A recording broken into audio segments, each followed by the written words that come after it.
Okay, back with Market Sense, and let's just get in some quick stock recommendations from Prakash Gaba. Prakash, anything else that you spotted that you would recommend a trade on? It's difficult actually. Maybe I would short DLF, have a stop about 205, and maybe can slide down to levels closer to 195, 196, 197. Looks like it's down there. Maybe between 190 and 95. DLF looks weak to me. Okay, that's a call coming in on DLF. Thanks very much, Prakash, for joining in with that technical perspective on the show. Meantime, just about a half hour ago, you had the RBI, which disappointed by holding the key policy rates, defying the pressure from the government. RBI Governor D. Subbarao, however, said that there is reasonable likelihood of further easing in the fourth quarter of the fiscal year. The baseline projection for headline WPI inflation for March 2013 is raised to 7.5%, up from 7% indicated in July.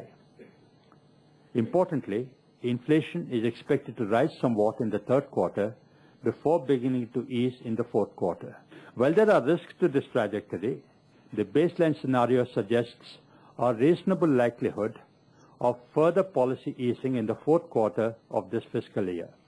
An appreciating rupee will also help to contain inflationary pressures by bringing down the cost of imports, especially of commodities.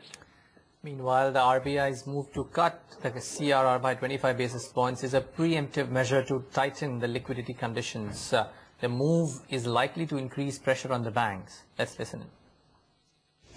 The reduction in the CRR will inject around 175 billion rupees of primary liquidity into the banking system. There is no change in the policy interest rate. Accordingly, the repo rate under the liquidity adjustment facility remains at 8%. By reducing the CRR, the Reserve Bank intends to preempt a prospective tightening of liquidity conditions, thereby keeping liquidity comfortable and supportive of growth. The governor also stated that the RBI's monetary policy is in conjunction with the government's renewed focus on reducing fiscal deficit.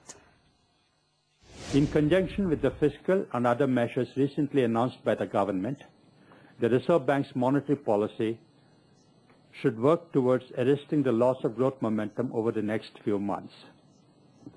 Yesterday's statement by the Finance Minister, reaffirming commitment to fiscal consolidation, will open up space for monetary policy to restrain inflation and support growth. Meanwhile, what have experts and bankers made of the RBI's policy action? Let's listen. We must accept the fact that the inflation is high, higher than what we want, higher than what we should have. And in the past we have managed inflation, and it's a complicated issue, but we can't sit back and relax. I mean, I feel that this requires action, and we should do whatever we can to increase both supplies and constrain demand if necessary. It is not only an issue of supply side pressures or a cost push inflation. It is also a demand side pressure given the wage price spiral that is there, which is actually, and very categorically, I think the RBI is bringing out the point that unless the CAD and the fiscal deficit, which are mirror images of aggregate demand in the economy, unless those come down in a very sensible way, unless the risks of the twin deficit reduce in a sensible way, it could actually become very difficult for the RBI to look at a repo rate cut. In the near future, yes, we would have to live with about 6% plus inflation, but at the same time, the governor's tone, the tone of the monetary policy and the stance itself, I can see a shift, and the focus now seems to be coming in on growth. Meantime, what has the impact of the RBI's lack of cutting repo rates had on the currency space? Let's get in Manisha Gupta with an update. Manisha.